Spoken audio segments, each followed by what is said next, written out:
السلام عليكم، أهلا بيكم في فيديو جديد من قناة تركات في الشغل. النهارده في الفيديو ده معانا إجابة على سؤال ممكن يكون بيجي في دماغك، يجيب أفكار منين سواء لديزاينات الكورة، ديزاينات السوشيال ميديا، ديزاينات أي ديزاينات عامة في دماغي يجيب أفكار منين، أو أنا ذات نفسي أجيب أفكاري منين. طيب هو يمكن أكتر حاجة الناس كلها يعني ممكن تقولها لك هو البنترست. بنترست فيه كمية أفكار ملهاش حل سواء في ديزاينات الكورة أو غير ديزاينات الكورة. يعني مثلا لو جينا قلبنا كده شوية هتلاقي عندك ديزاينر زي ده بسيط وسهل وجميل. لو جيت تقلب تحت بقى هتلاقي كمية ديزاينات كورة ملهاش أول من آخر. أنت لو جيت تقلب يعني بص أنت مش هتخلص. يعني بص كل دي أفكار، كل دي حاجات أنت تقدر تقدر تنفذها أنت بنفسك. يعني مثلا ديزاين زي ده إيه الصعب فيه؟ صورة الشخص، هنا في كام مربع، الإفكتات يا دوبك بس الحاجات اللي في إكس اللي محطوط عليه اللي هو اللمعة والإضاءات والكلام ده كله هي اللي محلية البتاع، لكن هو في العامة سهل. ده برضه يمكن ده برضه كلها حاجات انت ذات نفسك لو انت حاطط ده قدامك بحيث تاخد منه يعني الهام بتفكر فيه او الكلام ده كله هتعرف تقلد او هتعرف تطبق. بس اهم نقطه اقدر اقولها لك انا ذات نفسي بحاول اعملها ان انا ما اقلدش تقليد اعمى، ان انا ما اخدش الديزاين ده صرف اعمله هو. ديزاين زي ده ديزاين كله مبني على الصوره مش اكتر. مجرد الصوره اللي لقيت على الصفحه بتاعت المنتخب ان في صوره زيزو قاعد ماسك الكوره بس.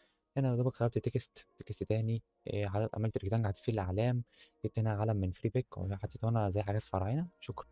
مفيش حاجه تانية ممكن تتعمل. انا ده اللي بحاول اقول لك دايما ان انت تحاول تكون دماغك شغاله شويتين ثلاثه. زي الفكره زي دي ساعات بتعجبني جدا انه يعمل اكنه بروجكت كده في الشوب. عايز اقول لك الحاجات دي ما بتخلص. انت مع العاب ده لو جوك واحد من دول بس انت دخلت تتفرج على ده مثلا هتلاقي تحتيه حاجات برضه مشابهه ليه، كلها افكار وحاجات تقدر تاخد منها الهام وابداع. بس فده يمكن اكتر موقع انا بخرجش منه لما بكون كده عايز اعمل ديزاين رايق، اكون مروق كده دماغي ويكون ديزاين فعلا متعوب عليه. بحب اخش هنا اجمع لي كده كام فكره اسيبهم على جنب او افتحهم في حته تانية.